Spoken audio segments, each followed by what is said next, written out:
përsëri së bashku në emisionin Përqasje. Dhe sigurisht do t'i përqasemi politikës ditës, të cilët do të tentojmë ta sjellim në sitën e partive të quajtura të vogla, por sigurisht që kanë një rol të rëndësishëm duke referuar principit bazë të demokracisë.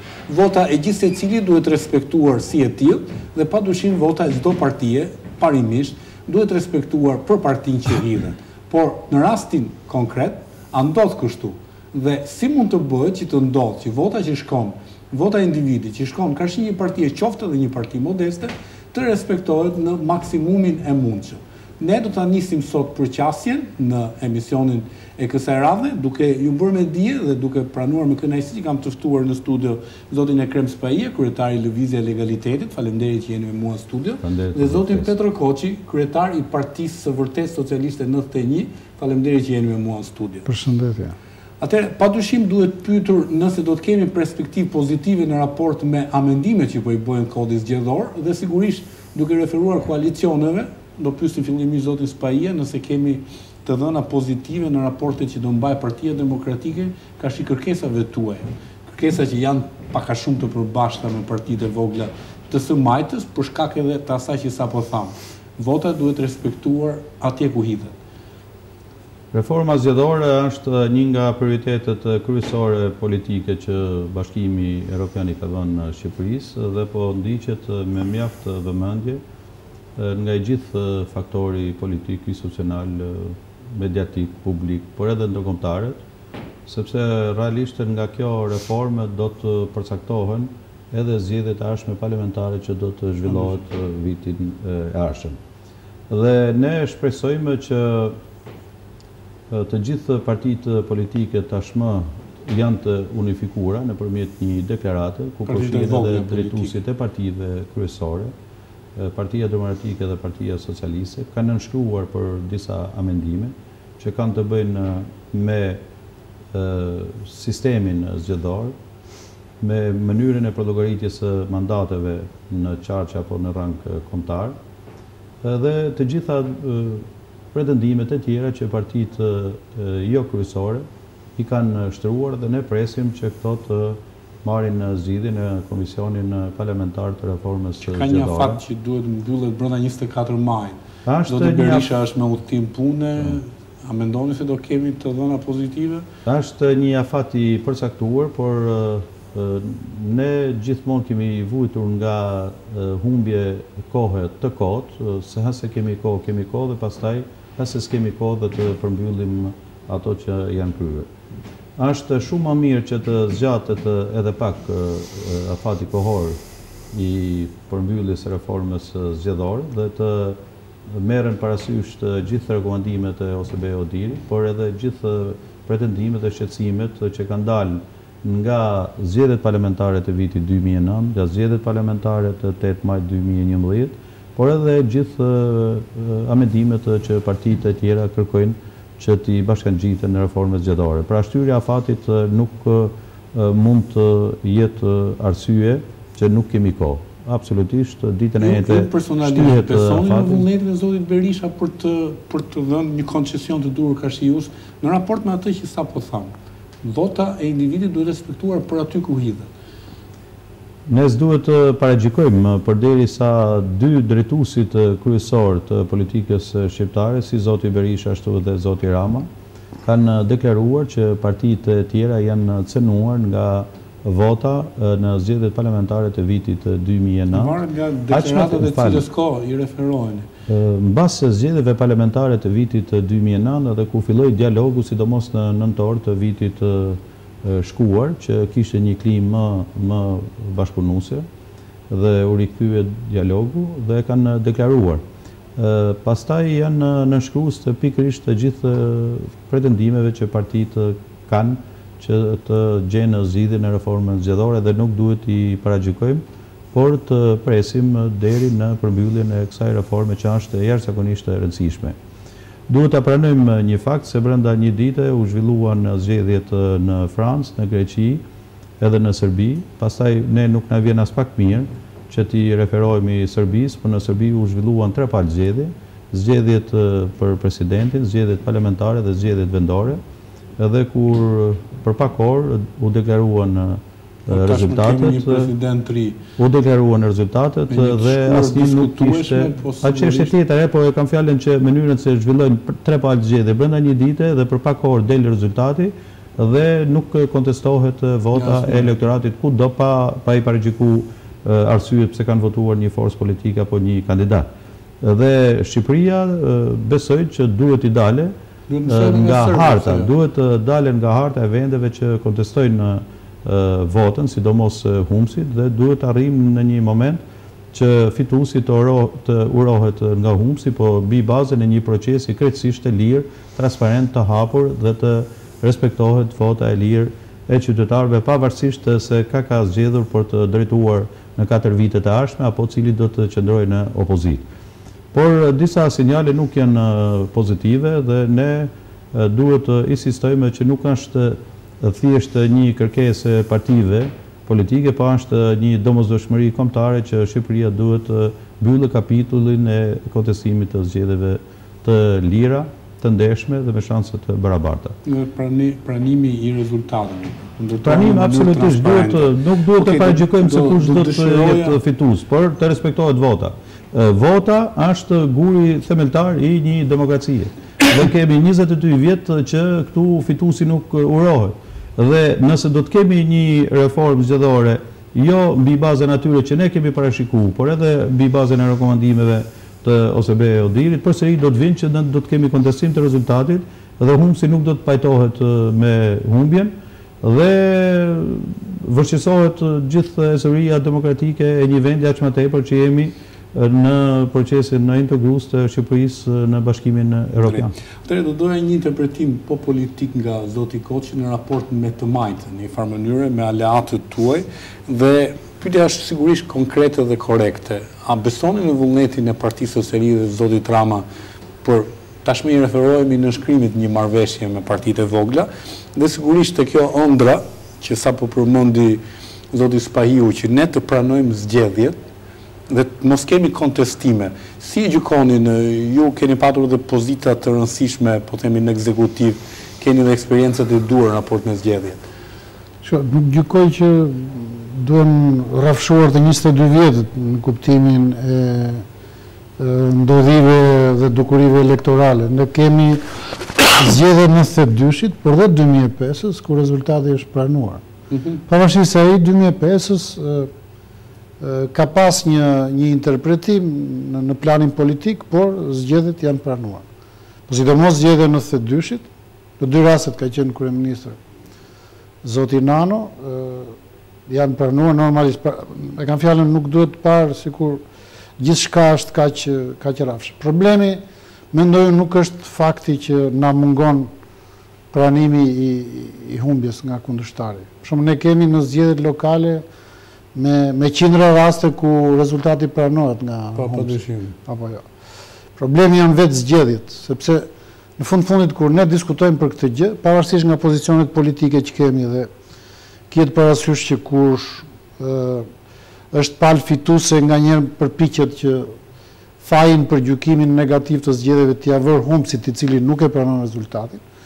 Por kur futemi pasaj në detaj, siç ishte edhe interesimi juaj lidhur me çështjen e barazisë votës, duket që janë që të gjithë në një mendje pak a shumë. Flas për ata që janë të shtiruar nga konflikti i interesit me mosbarazinë e votës. Kështu që mendoj se ky është problem qytetërimi politik që ne na mungon, dhe ju me të drejtë përmendët disa raste, dhe për mendimin tim është pak më shumë se sa mungesë qytetërimi politik, është më gjerë se sa politik, por që shfaqet në një ngjarje apo në një ballafaqim politik apo në një kontekst politik. Kështu që në këtë kuptim mendoj se që të gjithë pak a shumë kanë arsye për t'ia vënë gishtin kokës, për të mos si thua llogarizuar fajin. Pak a shumë e gjithë klasa politike ose në fundit procesi politik në Shqipëri e ka këtë qyrk. Pra të paaftësisë për të prodhuar zgjedhje të ndershme dhe të pastra. Të vim tek pyetja konkrete, a keni ju besim? Unë po e zgjeroj pyetjen tuaj, po them, besim nuk kam patur. Në përgjithësi tek rezultati. Gjithmonë kam patur një shpresë. sepse po mos kisha shpresën, kuptohet do kishim ndërprer të gjitha përpjekjet. Megjithëse pa patur besim, kemi patur një shpresë dhe gjithmonë jemi përpjekur. Dhe mendoj që tryeza e organizuar nga bashkëpunimi i disa partive nga e majta dhe djathta në Sheraton, ku u përfaqësuan 26 parti politike dhe mbërritën në një dokument final, është një nga ngjarjet më, do të thoshja, më pozitive, më produktive në kuptimin e për që nuk është realizuar në komisionin e reformës elektorale. Me krahasimin e asaj që karakterizon politikën shqiptare, gjithmonë konflikte. Dhe 26 parti nuk ka bërë vaki që mblihen ndonjëherë dhe të bien dakord. Megjithëse ajo që kërkonin ose që kërkuan, edhe kërkuam, edhe kërkoni. I janë pak a shumë pluralizmit që lejoi Partia e Punës, duke thënë që mund të garojë dhe Fronti Demokratik dhe organizatë e gruas. Domethënë, u katandis çështja në lejimin që të bëhet një ndarje pak më e çliruar mandatesh brenda koalicioneve. Pra, jo në thelb, nuk është se korrigjohet sistemi në thelb dhe vendoset korrigjimi kombëtar. Pra, bëhet një llogari kombëtare votave dhe pastaj ndahen mandatet në rafsh. Pra, në farë mënyrë me thjeshtuar, ju keni kërkuar mundësinë e prezencës në parlament. Unë kam thënë kështu, është kërkuar korrigjimi i sistemit nga kushtet e pafuqisë. Korrigjimi i rezultatit brenda koalicioneve është në kushtet e dëshpërimit. Domethënë, ajo kërkesë, megjithëse ajo diçka çliron, domethënë diçka nga monopolet heq, por nuk është se e çliron totalisht. Praktikën dhe rezultatin monopolist që sjell ky sistem, që është vërtet një sistem i rrezikshëm. Sepse ne kemi parë në proces çfarë ka ndodhur, çfarë ndodh me krizat, çfarë ndodh me marrëveshjet, të cilat përgjithsisht stabiliteti politik pas kësaj reforme ka qenë stabiliteti politik i vendit dhe ndryshimi politik i vendit me këtë sistem nuk varet dhe aq nga vullneti i zgjedhësve, të cilët tashmë kanë çelësat e kashës, po varet nga pazaret. Domethënë, nëse nuk bën dot ca pazare brenda për brenda për të lëvizur ku diun një grup i caktuar në krahun tjetër, është e vështirë që të krijohen maxhonaca të reja. Pra ky është një sistem që sankcionon bllokimin e ardhjes së të res, të progresit në procesin politik. Ky sankcionon të vjetrën, e betonizon dhe si thua është e pamundur me këtë sistem që të ndodhin dukuri si ato që ka ndodhur bie fjala në Greqi apo në Britani së fundmi ku nda në një mënyrë dhe në tresh skena politike. Pra, ky është një sistem shumë konservator. Kuptimin negativ të fjalës, sepse ka dhe vlera konservatore pozitive që gjithmonë një komb apo një shoqëri duhet i ruaj dhe pse jo ti promovoj. Pra, unë mendoj që jemi vërtet në një situatë të vështirë, në gjithë këtë lloj situate të vështirë, megjithëse për interesat e tyre, unë jam i bindur që në përgjithësi partitë politike që quhen të vogla, ose unë i quaj ndryshe nga PDPS, nisen nga interesat e veta. Por në fakt, ajo që kërkojnë është një gjë progresiste, është një gjë për demokracinë që lidhet sidomos me pushtetin e qytetarit mbi politikën, sepse sot me mira qytetar mbeten pa u përfaqësuar. Po të marrën rastin e Partisë Social-Demokrate. Në zgjedhjet e 2009 s'ka marrë 30.000 vota. S'ka asnjë mandat. Partisë Gjinushin. Po.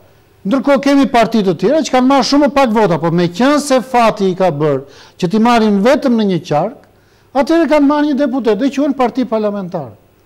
Në ky është vërtet një sistem i padrejtë që nxit krajinarizmin, nxit ndarjen krajinore dhe pushtetet krajinore më pas, dhe besojnë e shohim dhe sot, se sa krajinarist është bërë pushteti. Që është një gjë e rrezikshme vërtet, ushqen me financa dhe mbush xhepat e një grupi, një komuniteti të shumë të vogël njerëzish. Po nga ana tjetër rrezikon unitetin kombëtar, rrezikon bashkimin shpirtëror të njerëzve me njëri tjetrin, sepse kjo lloj politike krajinore sigurisht që gjithmonë nxit ndasinë dhe jo bashkimin. Dhe prap vim tek sistemi. Pra ky sistem e nxit këtë gjë dhe prandaj duhet rrëzuar. Sigurisht që shanset për ta rrëzuar janë të vogla apo jo? S'bëhet fjalë për këtë legjislaturë, domethënë për këtë legjislaturë bëhet fjalë për një lëmosh të voçkël që për të nxitur konsistencën dhe mbijetesën e koalicioneve sa më të gjëra të mundshme, atëherë mundet që dy partitë e mëdha diçka të lëshojnë, në mënyrë që dhe partitë e tjera të kenë një shpresë qoftë të gënjeshtër dhe të rrinë ato koalicione, mundësisht dhe të shtohen, sepse në llogaritë e sistemit, dhe kjo është llogari matematikore, s'është fare demokratike, duhet që patjetër të kesh sa më shumë operator elektoral në koalicion, në mënyrë që të thithësh sa më shumë vota, sepse edhe një parti e vogël, qoftë me 200 vota, mundet që të ndikojë në rezultatin përfundimtar, në rezultatin në një qark e tjera. Natyshme për të respektuar. Pra nuk ka një llogari demokratike. Pyetja vlen për të dyja palët. Në rastin shqiptar ne e dim shumë mirë rolin e ndërkombëtarëve. Specificitetin në vendimarrje të ndërhyrjeve të caktuara. Ju, duke referuar dhe një deklaratë të zotit Mediu në raport me ta, që sipas mendimit tim personal ka qenë korrekte. Ju gjykoni që po themi në diskutimet që keni ndërtuar në raport me faktorin ndërkombëtar, jeni dëgjuar sa duhet për të bërë vullneti juaj, vullneti juridik, politik, dhe sigurisht për të respektuar vota atyre që qofshin 200, qofshin 2000, qofshin 3000. Kjo është Europa. Mbi votën e gjithë secili ndërtohet. Ju jeni dëgjuar nga faktori ndërkombëtar? Basi u mblodhen 26... Ose BE-o diri dhe më gjërë, pa dyshim ambasadat kryesore. Pas u mblodhem 26 parti dhe nënshkruan për gjithë ato ndryshime që mendojmë që do t'i shërbejnë në procesit zgjedhor. Përsëri një përfaqësi si nga e djatha ashtu edhe nga majta u mblodhem dhe i përcaktuam edhe më qartë variantet e mundshme të përllogaritjes së mandateve brenda një koalicioni. Dhe ua kemi dërguar të gjithë trupit diplomatik dhe veçanti i OSBE-s. Dhe që në emërtim është sistem proporcional. Shtrohet pyetja, a bëhen ndarja proporcionale e votave pra për të shndruar në mandate? Pra që në emërtesë ky sistem është i dështuar. Se nga një anë themi që është një sistem proporcional, nga ana tjetër nuk kemi ndarje në votave në mënyrë proporcionale që të përkthehen në mandate.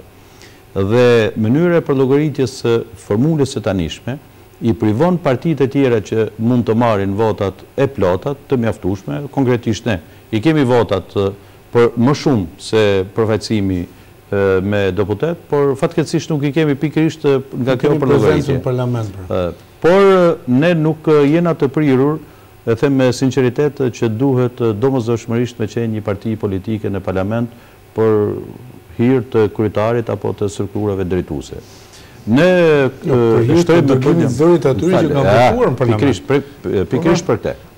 Sepse në Shqipëri duhet ta pranojmë demokracia nuk është në ato parametra funksional që ne i dëshirojmë.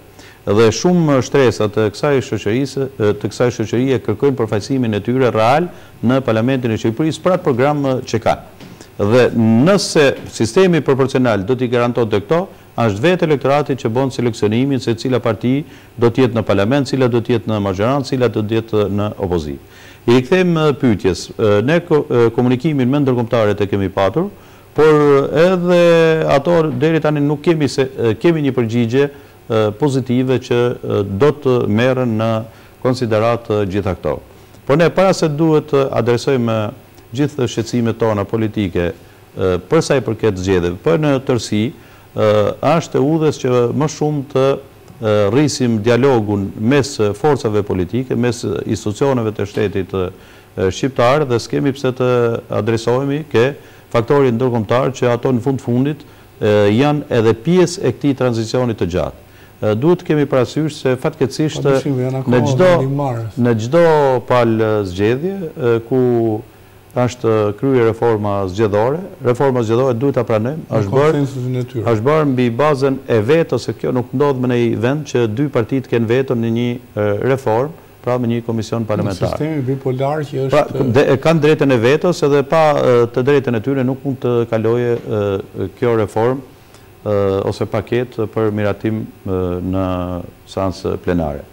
Dhe në fund të çdo miratimi të sistemit zgjedhor apo kodit zgjedhor, sigurisht që menjëherë ka deklaruar OSBE-ja e para që është kodi zgjedhor më i mirë që ka njohur Shqipëria, është sistemi zgjedhor më i mirë që ka njohur Shqipëria, Pra e kanë bekuar pikërisht atë sistem zgjedhor dhe atë kod zgjedhor që në momentin e mbylljes së kutive të votimit ka provuar mangësi dhe probleme. Shtohet pyetja, atëherë nëse OSBE-ja ka asistuar në përgatitjen e një atij projekt ligji derisa është thyer në ligj. Përderisa deklaron që është kodi më i mirë. Atëherë pse dalin gjithë ato rekomandime pikërisht para të kot që ishte më i miri në Shqipëri, precizojmë që ishte më i mirë. Atëherë prandaj trama që thot problematika është performanca, nuk është ligji. Fal një minutë. Nëse partitë do të shohin krejtësisht interesin e momentit në mënyrë partijake dhe pastaj do të evidentojnë mangësitë, ne duhet ta pranojmë një herë që në amendimet e kushtetutës, që në zgjedhjen e sistemit, që në hartimin e kodit zgjedhor që ka patur shumë mangësi, jo në thjesht në zbatimin praktik të tyre. Po dalim ke rasti më i fundit se ky sistem dhe zgjedhjet e pritshme parlamentare mendohet që do të sjellin në risi në ndryshimin e sistemit, në mënyrën e llogaritjes së mandateve brenda koalicionit, por edhe mënyrën minimalja, nëse nuk arrijmë që të kemi një proces ku të votohet në mënyrë elektronike, paktën numrimi të bëhet në mënyrë elektronike, pra nëpërmjet skanimit. Edhe kjo që konsiderohet gjatë reformës parlamentare, që do të kalonim në një numrim elektronik, na shtrohet pyetja që nuk është infrastruktura e duhur. Aktualisht ne kemi me kodin aktual zgjedhor, kemi 66 grupe numrimi, dhe këtu nuk bëhet fjalë që do të numrohej gjithë populli shqiptar. Tu bëhet fjalë ca teknicien që do të merren në 66 grupe numrimi apo 100 sa mund të shkojë, që është numri i kufizuar. Shtohet pyetja, nuk qenë ka e mundshme gjetja e disa personave që të bëjnë numrimin elektronik, nuk qenë ka në gjendje që të ngrihet edhe 15 muaj, 16 muaj sa ka reforma zgjedhja të ngrihet kjo.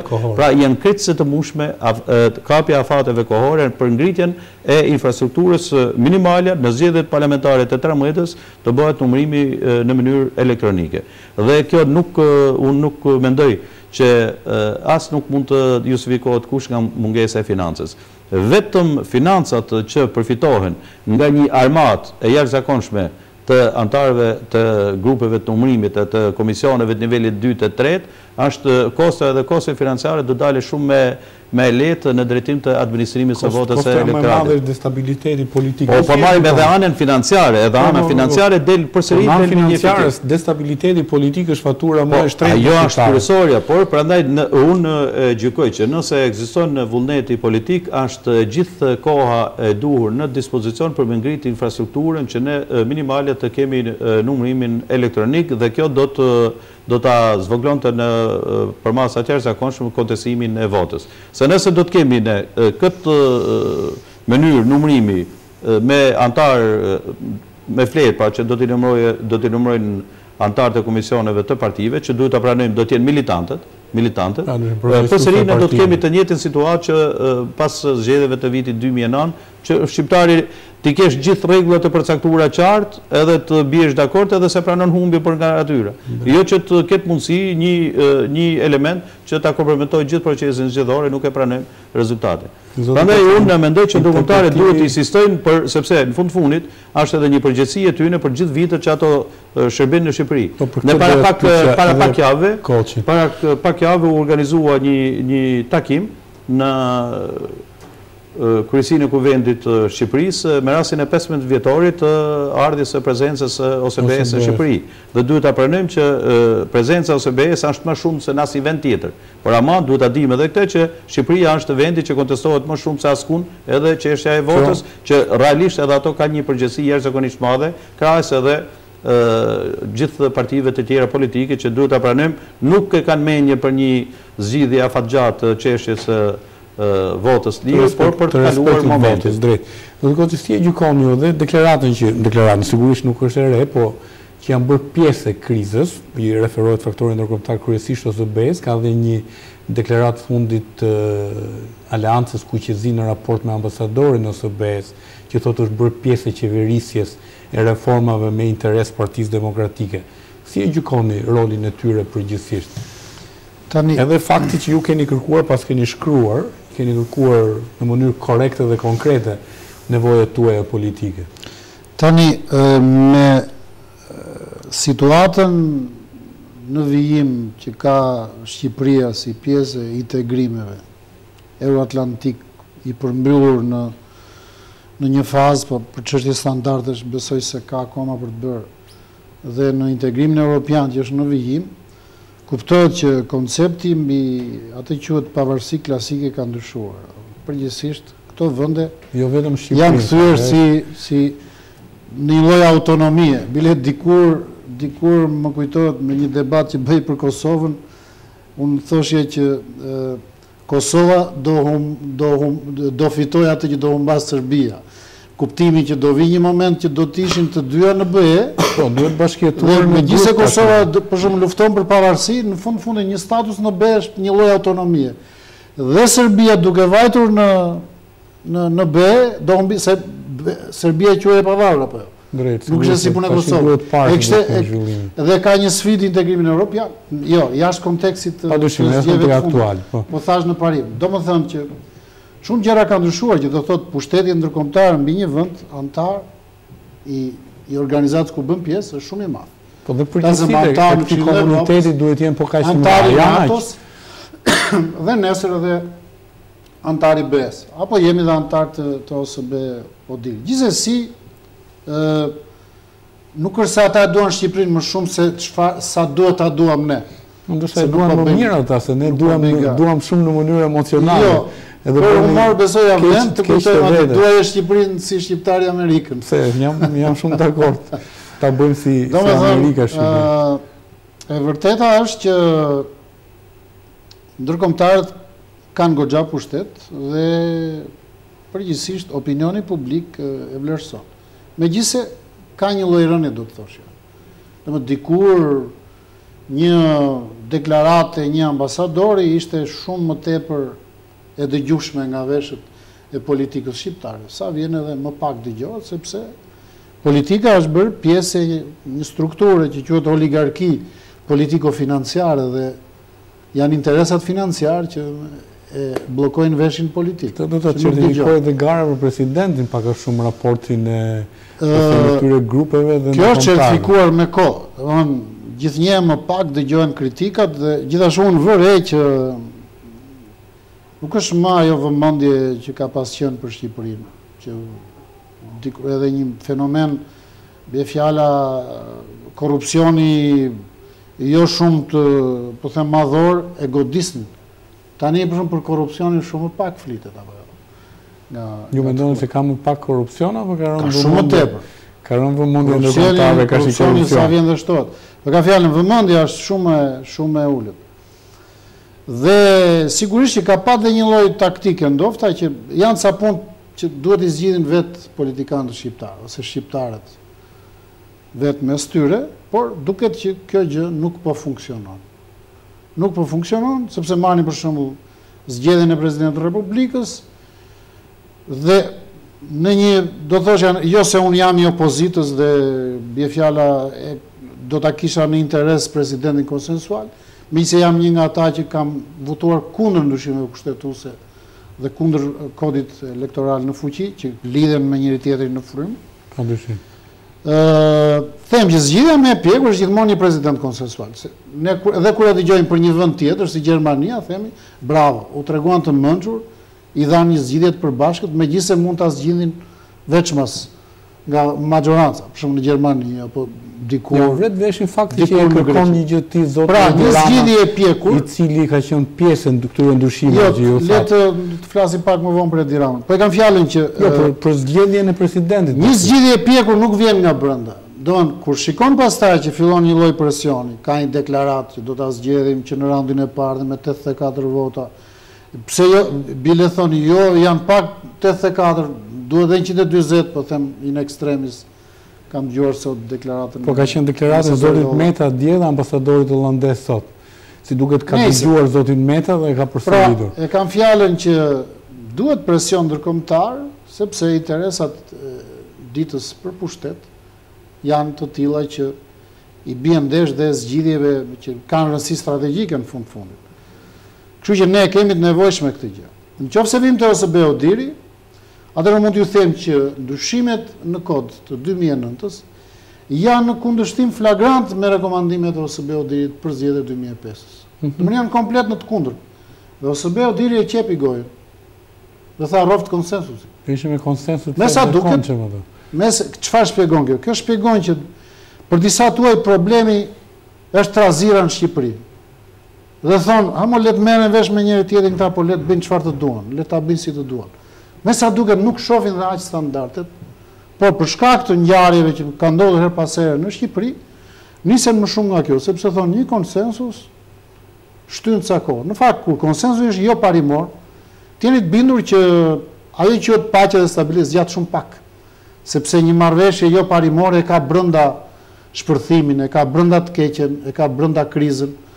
Dhe unë gjykoj për shembull që me këtë krizë, me këtë sistem elektoral dhe me ndryshimet kushtetuese, krizat i ke gjithmonë të riciklueshme. Bëj çfarë të duash, hiq Berishën, vur një tjetër, ku diun, raportet pozitë-opozit janë të ngërthyera nga disa korniza marrëdhënies, të cilat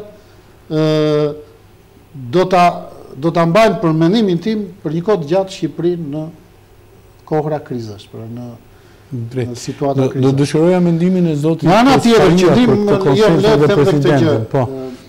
ndryrja e fundit të OSBE Odirit për çështjen e numrit elektronik është vërtet një rast i çuditshëm, unikal. Sepse ato bien dakord aty në komision. Problemi nga pikpamja praktike është shumë i thjeshtë. E tha zoti Spaiu, 66 aparate duhen, ja lër dhe një 30 rezerve, ku diun, dhe pak njerëz teknikë ka qenë kundër aplikimit të kontrollit elektronik, po përdorim këtë për kufizim. Si i pamundur, ka dalë sekretari për politika zgjedhore, zoti Ylli Manjane, dhe ka thënë një gjë e tillë është e pamundur për zgjedhjet e 2013-s. Nuk mund të them, pavarësisht nga ajo deklaratë që LSI-ja ka qenë kundër kësaj, natyrisht mund të ketë llogarira, sepse duke qenë në komisionin në numërimit të votave, kuptohet mund të ketë interes për të mos patur numërim objektiv. Kjo është një çështje që vë në pikpyetje, po them, moralin e deklaratave politike. Por përderisa PDPS ran dakord dhe me përjashtim të partisë që thoni juve, që unë nuk e kam shumë të konfirmuar. Deklarat publike. Nuk kam mbetur parti tjetër, ne kemi qenë me OSBE Odir në 2-3 raste. Të gjithë gati duke u lëritur politikisht, i kanë kërkuar Odirit që të promovohet numërimi elektronik, sepse të gjithë kanë thënë që si do të vi puna, do të jetë shumë më mirë se sa ky numërimi manual me vjedhje. Ne duhet ta pranojmë se ata që janë aty shqiptar janë patriotët tanë, certifikuar nga 2009 dhe deklarata publike. Probleme. Pra kemi PDPS konsensus dhe kemi të gjitha partitë e tjera, po thuaj është gati si ai dokumenti me 26 firma për numërimin elektronik. Dhe del kjo rrufeja në qiell të pastër, në kohën me diell dhe bën një kështu, domethënë është vërtet absurde. Mund ta diskutosh këtë teknologji në një vend si Amerika, për shembull, që ka, nuk e di sa mira qendra votimi, po edhe numërimi votash. Po në Shqipëri është komplet, domethënë nuk ka vend debati dhe pikpyetja se është një çështje që do shumë kështu eksperiencë, mund të krijojë probleme, po janë në Angli është aplikuar vetëm në Londër, ose Norvegji vetëm në Oslo, dhe nisën nga ajo që janë qendra shumë të mëdha.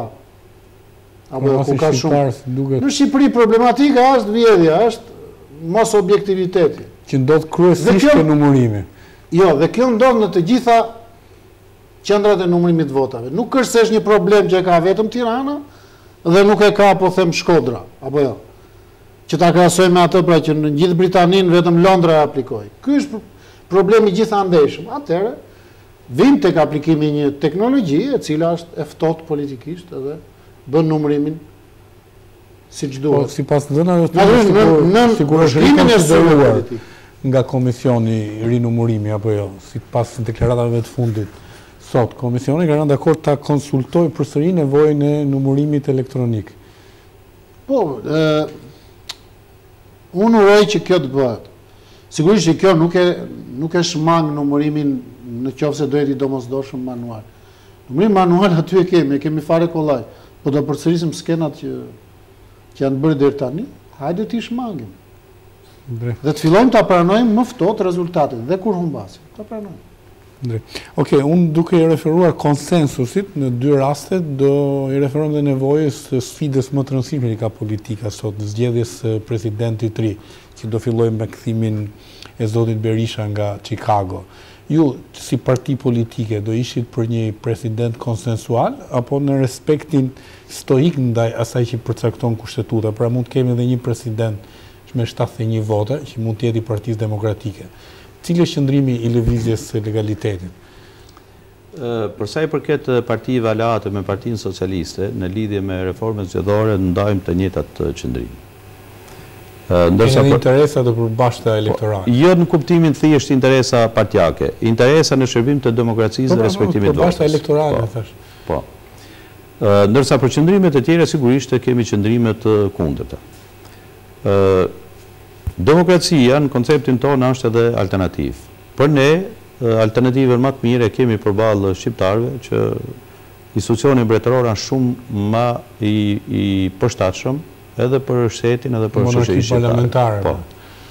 Por në kushtet aktuale jemi në fazën më të rëndësishme për sa i përket zgjedhjes së kreut të shtetit. Unë mendoj që Partia Socialiste dhe në përgjithësi opozita që e amplifikon së shumti çështjen e presidentit konsensual, po mos të qenë korrekt. Unë them nuk ka shumë të drejtë edhe politike dhe morale, sepse është vetë që me një farë mënyre e ka hequr konsensusin me ndryshimet kushtetuese në prill të vitit 2009. Sikur se ishte mënyra e zgjedhjes së presidentit 2008. Sikur se ishte zgjedhja e presidentit me kushtetutën e hartuar dhe miratuar nga socialistët, e kishte konsensusin brenda, sepse 84 vota ishte vështirë, pra 3/5 e numrit të deputetëve në Kuvendin e Shqipërisë nuk mund të merrte asnjë parti apo koalicion. Aq më tepër me sistemin aktual që mund të lëvizim me maksimumi me 2-3 deputet. Kështu që amendimet që u bën në kushtetutë e ka përjashtuar konsensusin vetë politika dhe nuk e ka përjashtuar, e jep hapësirë në part konsensus. E ka përjashtuar në kuptimin e mirë të fjalës, sepse Partia Socialiste nëse e donte këtë konsensus nuk duhet kishte bë atë amendim, se kjo një nga arsyet e amendimit paktën për si janë shpërcjell për opinionin publik është që Shqipëria mos të kaloje në kriza zgjedhjesh për efekt të zgjedhjes së presidentit që donte shumicë të cilësuar. Dhe kanë pranuar pra një zgjedhje krejtësisht në rrugë kushtetuese. Pra, 3 raundet e para janë krejtësisht normale që nëse do të gjendet një person që të merrte në maksimum votat e mundshme për të dalë mbi palët dhe që të përfaqësojë realisht unitetin kombëtar, do të ishte jashtëzakonisht pozitive. Tani po marrim rastin më të keq. Nëse nuk do të gjendet rruga e bashkëpunimit ose rënjes dakordësisë për një emër që të marrë votat e 2 krave. Atëherë shërbëtyjen, nëse do të kalojmë në raundin e 4 dhe 5, që kushtetuta e përcakton qartë që nëse 3 raundet e para nuk arrijmë të zgjedhim një president konsensual ose me 3/5 e numrit të deputetëve të Kuvendit, kalohet në votim për shumicë të thjeshtë, 70+1. Pra, në këtë kontekst them që të bëhen përpjekjet maksimale për 3 raundet e para, por në momentin që nuk arrihet konsensus dhe kalojnë në raundin e 4 dhe 5, absolutisht nuk ka të drejtë asnjë që të jetë kritik ndaj për zgjedhjes së këtij presidenti, krejtësisht në respektim të procedurave të kushtetutës që i përcakton qartë. Pra, zgjedhjen e presidentit ja ka dhënë zgjidhjen vetë kushtetuta që kanë bërë mendimet PS-ja dhe Partia Demokratike në prill të vitit 2008. Do kemi me 84 dhe presidentin. Ne gjithmonë këto janë absurditete. Pra që kreu i shtetit të zgjidhet me këtë shumicë votash, por kështu e ka patë arsyeshme Partia Socialiste që ishte inicuese dhe hartuese e propozimit të PD-s. Partia Socialiste ka qenë ato. Pastaj do të ishte shumë më e moralshme që kryetari i Partisë Socialiste të deklaronte para shqiptarëve, është gabim fatal atë që kanë bërë në s'ka kërkuar ndjes publike. Jo, është gabim fatal që unë kam bërë këto ndryshime kushtetuese. Prap, jemi në kohë. Iniciativa ishte e PD-s, këta e pranuan. Ka qenë iniciativë tjetër, ato do më thënë që intereson të njëra... Ana elektorale ka qenë iniciative për së. Ka qenë koncesionare.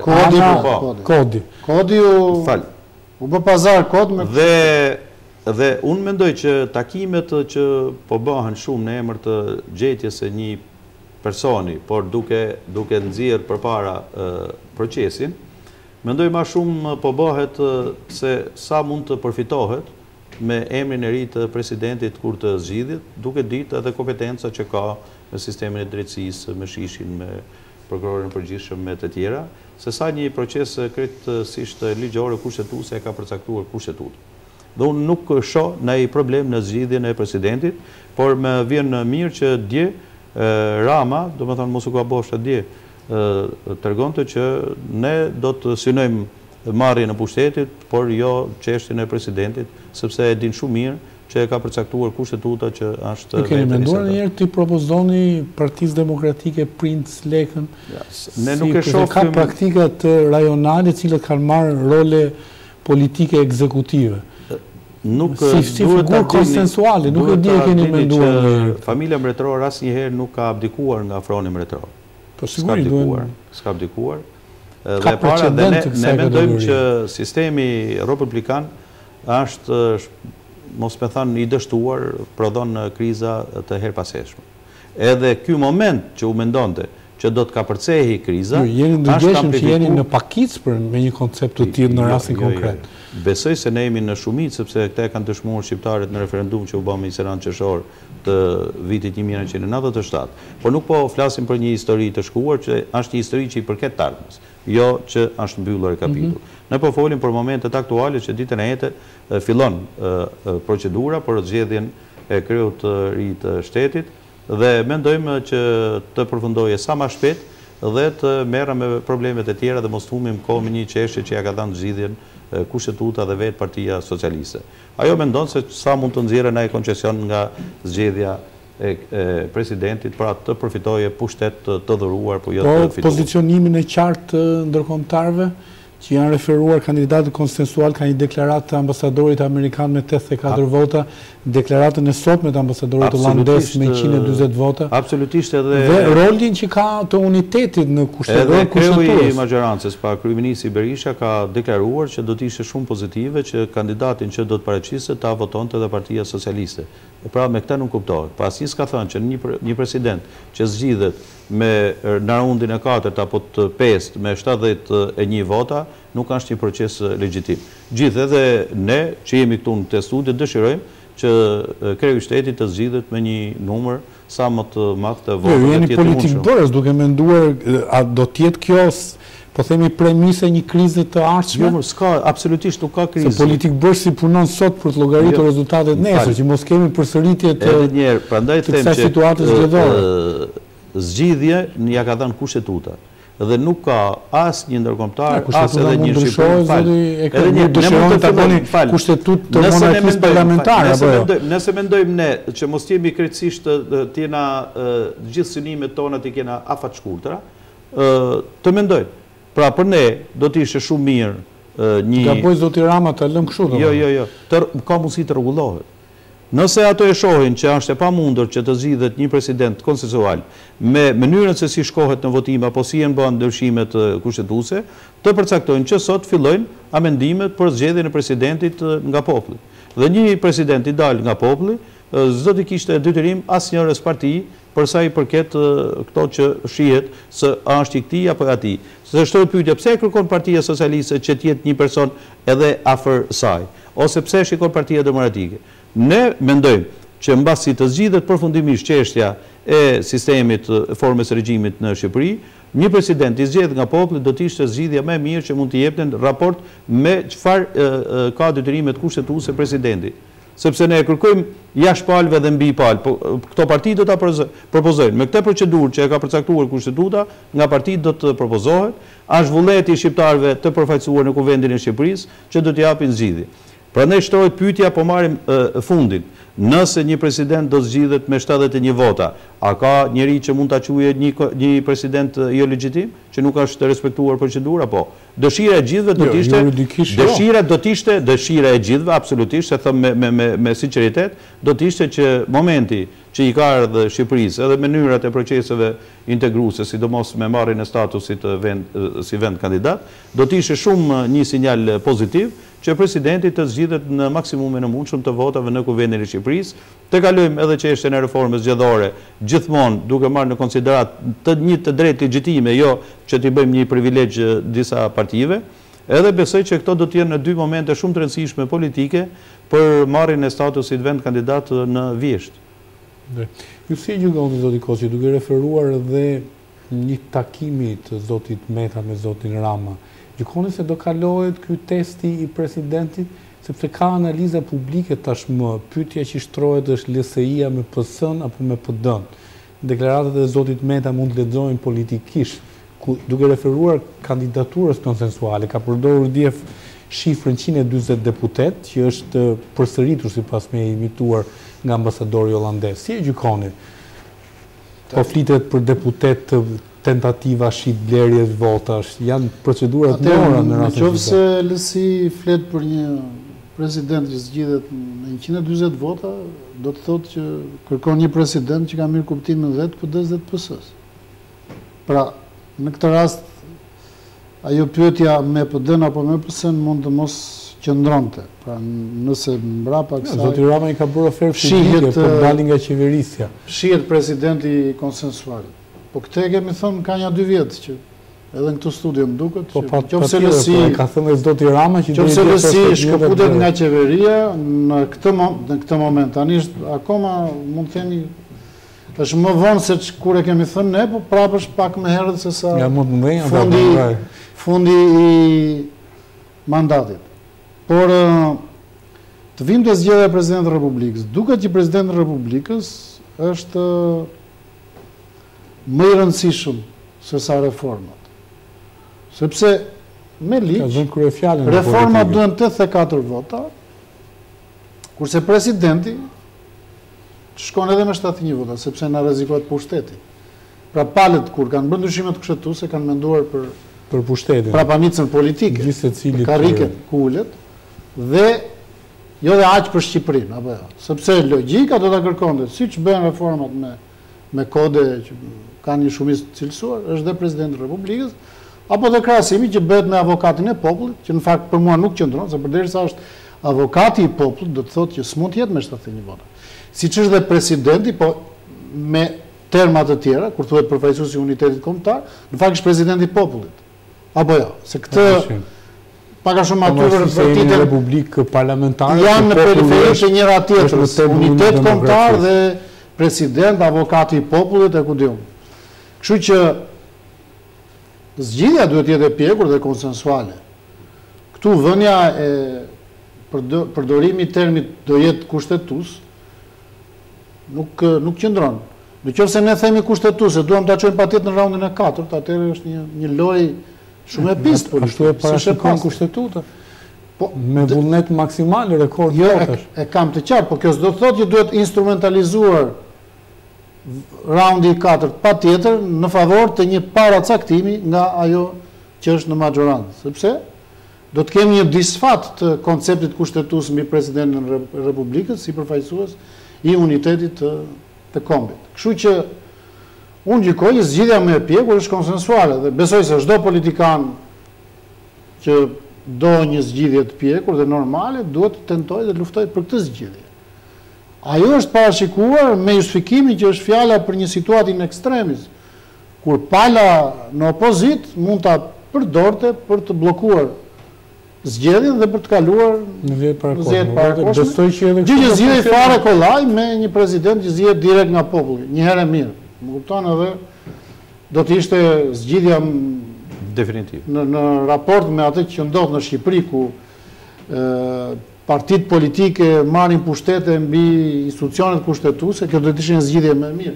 Pavarësisht partisë që do ta lançonte dhe do ta kandidonte presidentin, ai do ishte president zgjedhur nga populli dhe mirënjohjen do ja kishte qytetarët dhe jo kryetarit të partisë që e propozon. Sepse partisë që i propozon ai ja ka bërë nderin duke u zgjedhur apo jo, me vlerat dhe me emrin. Ju do ishit për kandidaturën e zotit Nano duke referuar dhe dy, po themi, betejave elektorale në cilat janë njohur rezultatet e zgjedhjeve së humbur. Tani zoti Nano për mua e kishte betejën të humbur që në fillim, unë kam thënë që nuk ka shanse, megjithëse po që se do vinë te individi, nuk e propozon LSI-a. Në rast se?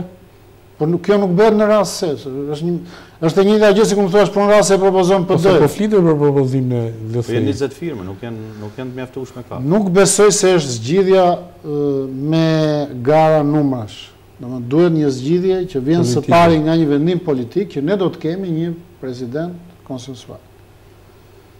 Kurse Nano zgjodhi një rrugë tjetër. Nuk është negative kjo që të takosh parti dhe lider politik, sepse kjo e gjykoni takimin me Rama si është një kulturë që mungon, por takime për një interes që është shumë personal, ka një gjë që e kontradikton me kulturën që do të ngjizësh dhe të imponosh. Takimi Rama Meta më pyet për takimin zyrtar apo për takimin privat? Për takimin të dyja bashkë. Të dyja bashkë janë. Takimi zyrtar ishte normal. Të dy personazhet njëjtë janë. Takimi zyrtar ishte normal në kuadrin e iniciativës Ramës për të takuar gjithë liderët politik. Nuk mund të përjashtoj LSI-a, as kryetari i zgjedhur nga LSI-a i kësaj partie, se nuk e cakton PS-ja se kush është kryetari i LSI-s dhe as LSI-a se kush është kryetari i PS-s. Takim privat pastaj lidhet me kontekste të tjera. Që janë? Ndofta marrëveshje politike, kompromise. Nuk do të thot patjetër. Nuk e di sepse duhet të kemi qenë atje që të marrin vesh janë bërë apo jo marrëveshje, por duke patur parasysh zhvillimet e kohëve të fundit, takimi është shumë i papritur dhe ndofta i pa justifikuar. Në opinionin publik nuk lë një shije fort mirë zyrtarisht për zgjidhje krizën e presidentit. Kurse takimi zyrtar po është normal. Për pjesën tjetër as nuk di gjë që të them që pse kanë biseduar, po ka në të diçka që nuk shkon. Domethënë gjithmonë në raport me atë që ka ndodhur. Këtë takull e thyu Nano me Ramën, që i shkoi në zyrën e tij. Ndërtoi takimin publik. E ka thyer dhe në 2007, nuk është se Nano ka pas një pengesë, ndërkohë kemi patur deklaratat e Ramës që janë të ndryshme nga ato 2007, ku ka thënë që Nano është mbi palët, etj. Nuk ka qenë, nuk është shprehur kundër. Qofse në 2007 ka patur një lloj gjuhe ndofta edhe provokative. Kësa radhë mendoj se Rama ka mbajtur një qëndrim të pjekur në rastin Nano. Në fakt po ta kishte patur këtë qëndrim në sot në 2007 do kishim Nanon president. Ndofta. Unë mendoj që Nano në 2007 politikisht kaluar kishte më shumë shanse krahasuar me tani, por mendoj se përgjegjësia e Ramës në atë rast ka qenë shumë e madhe, përgjegjësia e PS-s, sepse nga njëherë themi e Ramës, po të shikosh vendimet politike të ajo parti janë marrë pothuajse me konsensus dhe nuk mundet që për gjithçka do më përgjegjësinë t'ia lësh kryetarit, pavarësisht se përgjegjësitë kanë hierarki, kjo dihet. Drejt, ju zoti Spaja do ishit për kandidaturën e zotit Nano, është e vetmi artikuluar zyrtarisht, e vetë prezantuar, dhe duke referuar dhe, po themi, dimensionit të tij, pse jo, liberal politik. Ju do ishit demokracinë e brendshme parti. Që të angazhohem në çështje emrash, por sigurisht unë kam bindjen e plotë që presidenti do të zgjidhet nga emri që do të propozojë majoranca. Nga vendos zoti Sali Berisha. Vetëm ai. Në raport me emrat e përfolur, për shembull, nëse ne do të ishim detyruar të zgjidhim mes bie fjala Topalli dhe Nano, sigurisht që unë do preferoja zotin Nano. Për shkak të disa kurse zoti Spaja zonjë Topalli. Jo, flasim gjithmonë jo me Nano nuk është tek PSV-ja, është një Ju keni tentuar një ta fusni Nano në projektin tuaj politik më të bëj. Jo, asnjëherë. Në takimet organizuara. Ka patur njerëz, jo, ka qenë një takim ku ka qenë LSI dhe ne para zgjedhjeve për të folur pak për kohezionin që kishte nevojë më. Edhe një konsiderat fundit për LSI-n. Mendoni se LSI-a i qëndron plotësisht projektit të ndryshimit të kodit zgjedhor apo ka... është e dyzuar, kam përshtypjen, sepse... Rëgëtuar grevë në uris që ju keni bërë së bashku. Bën llogarin, me fjalë, edhe me llogarinë e sistemit aktual, duke qenë e dyta në një koalicion, ajo nuk del keq. Ndërkohë, mendoj se... Tash është përfituese pra dhe ndaj... Mendoj se çështja e sistemit është një çështje prioritare për politikën dhe për opinionin publik, por fatkeqësisht nuk e zë këtë vend sa duhet në debatin dhe në interesimin e publikut. Sepse mendoj që është për herë të parë në gjithë historinë tonë të pluralizmit që për çështjen e sistemit ka shumë kontradikta. Sepse nuk ka qenë ky problem me 100+40 për fjalë, për shumë vite. Domethënë ardhja e sistemit që është sot në fuqi erdhi krejt papritur, pa nuk u shpall diku ndonjë nevojë, nuk ishte bërë ndonjë diskutim i gjerë dhe ku ishin përfshirë të gjithë, ku të flitej se sistemi që kishte ca defekte dhe po përpiqeshin ta rregullonin. Ky sistem erdhi si pjesë e kalkulimeve të vogla politike dhe elektorale. Sepse ky sankcionon vjedhjen e votës të disa partive për dy parti të tjera. Kjo është gjë e ligjshme përderisa ligji përcakton po. Për sa i përket krejt të shtetit, ka një paragjykim nga Partia Socialiste dhe në përgjithësi nga opozita. Po të kemi parasysh në vitin 2002 u propozuar nga Partia Demokratike, zoti Mojsiu, dhe në 2007 ishte nënkryetari i Partisë Demokratike. Dhe nga momenti që është zgjedhur president qoftë Mojsiu, qoftë Topi, nuk e ka kundërshtuar opozita, sepse apo majoranca asaj kohe, sepse presidenti ka qenë krejtësisht në detyrën e tij kushtetuese dhe opozita ka heshtur. Kështu që mendoj që edhe një emër që të jetë i propozuar nga Partia Demokratike do të jetë krejtësisht i predispozuar të zbatojë kushtetutën dhe Partia Socialiste dhe opozita do të ngelet të kraqën. Që nuk do të zbatojë programin... Domethënë kemi një deklarim që zoti Topi ka programin nuk do të zbatojë programin e PD-s, por do të jetë krejtësisht garanti kushtetutës. Okej, ju falenderoj që ishit me mua në studio, që komentuam zhvillimet politike, padyshim të nderuar teleshikues, betejë politike është e hapur dhe orët që vinë nuk dihet çfarë do të na sjellin. Por sigurisht është e rëndësishme, e kujtoj që e thash në fillim të emisionit dhe për ta mbyllur emisionin, që vota e gjithë secilit nga ne duhet respektuar. Dhe sigurisht, vota që shkon në secilin nga partitë, por ai sa shkon, duhet marrë vlerën e saj. Këto janë bazat e demokracisë tek e cilat ne kërkojmë të jemi, pra demokracisë europiane. Nga unë Artur Nura, mirupafshim.